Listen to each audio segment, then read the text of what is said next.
May the peace of the Lord be with you.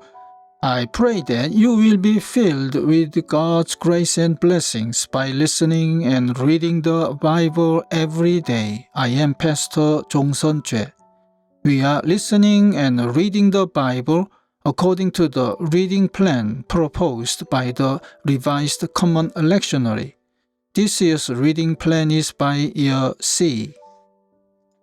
Today is November the 17th, Thursday after 23rd Sunday after Pentecost. Today's readings are from Luke chapter 1, verses 68 to 79, Jeremiah chapter 21, verses 1 to 14, Hebrews chapter 9, verses 23 to 28, and from the Gospel of Luke chapter 23, verses 33 to 43. This is today's first reading. The word came to Jeremiah from the Lord when King Zedekiah sent to him Pashhur son of Malchijah and the priest Zephaniah son of Maaseiah. They said, "Inquire now of the Lord for us, because Nebuchadnezzar, king of Babylon, is attacking us. Perhaps the Lord will perform wonders for us as in times past, so that he will withdraw from us." But Jeremiah answered them, "Tell Zedekiah, this is what the Lord, the God of Israel, says. I am about to turn against you the weapons of war that are in your hands, which you are using to fight the king of Babylon and the Babylonians who are outside the wall besieging you. And I will gather them inside this city. I myself will fight against you with an outstretched hand and a mighty arm, in furious anger and in great wrath. I will strike down those who live in this city, both man and beast, and they will die of a terrible plague. After that, declares the Lord, I will give Zedekiah, king of Judah, his officials, and the people in this city who survived the plague, sword, and famine into the hands of Nebuchadnezzar, king of Babylon, and to their enemies who want to kill them. He will put them to the sword. He will show them no mercy or pity or compassion. Furthermore, tell the people, this is what the Lord says. See, I am setting before you the way of life and the way of death. Whoever stays in this city will die by the sword, famine, or plague. But whoever goes out and surrenders to the Babylonians who are besieging you will live. They will escape with their lives. I have determined to do this city harm and not good, declares the Lord.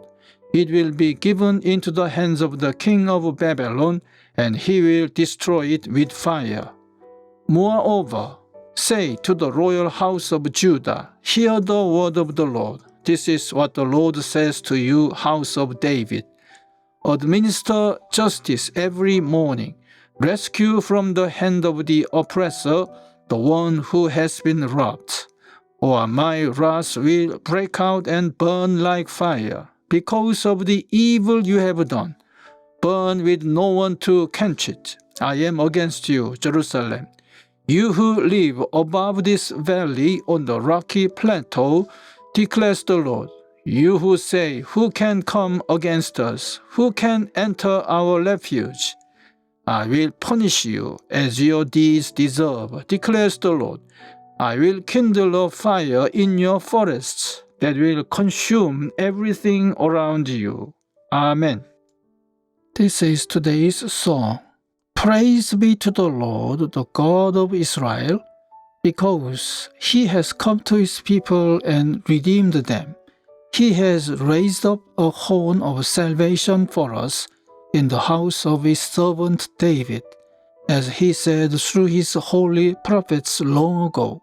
Salvation from our enemies and from the hand of all who hate us, to show mercy to our ancestors and to remember his holy covenant, the oath he swore to our father Abraham, to rescue us from the hand of our enemies and to enable us to serve him without fear, in holiness and righteousness before him all our days. And you, my child, will be called a prophet of the Most High, for you will go on before the Lord to prepare the way for him, to give his people the knowledge of salvation through the forgiveness of their sins, because of the tender mercy of our God, by which the rising sun will come to us from heaven, to shine on those living in darkness and in the shadow of death, to guide our feet into the path of peace. Amen. This is today's second reading. It was necessary then for the copies of the heavenly things to be purified with these sacrifices, but the heavenly things themselves with better sacrifices than these. For Christ did not enter a sanctuary made with human hands, that was only a copy of the true one. He entered heaven itself, now to appear for us in God's presence. Nor did he enter heaven to offer himself again and again, the way the high priest enters the most holy place every year with the blood that is not his own. Otherwise, Christ would have had to suffer many times since the creation of the world. But he has appeared once for all at the culmination of the ages to do away with sin by the sacrifice of himself. Just as people are destined to die once, and after that to face judgment, so Christ was sacrificed once to take away the sins of many, and he will appear a second time, not to bear sin, but to bring salvation to those who are waiting for him. Amen. This is this week's Gospel reading. When they came to the place called the Skull, they crucified him there, along with the criminals, one on his right, the other on his left. Jesus said, "Father, forgive them, for they do not know what they are doing." And they divided up his clothes by casting lots. The people stood watching, and the rulers even sneered at him. They said, "He saved others, let him save himself, if he is God's Messiah, the chosen one." The soldiers also came up and mocked him.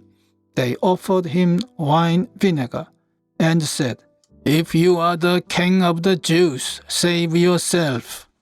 There was a written notice above him, which read, "This is the King of the Jews." One of the criminals who hung there hurled insults at him. "Aren't you the Messiah? Save yourself and us." But the other criminal rebuked him.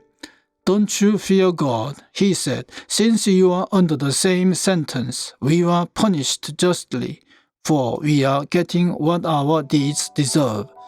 But this man has done nothing wrong." Then he said, "Jesus, remember me when you come into your kingdom." Jesus answered him, "Truly I tell you, today you will be with me in paradise." Amen. This is the word of God for today. Thanks be to God. The Lord bless you and keep you. The Lord make his face shine upon you and be gracious to you. The Lord turn his face towards you and give you peace. Amen.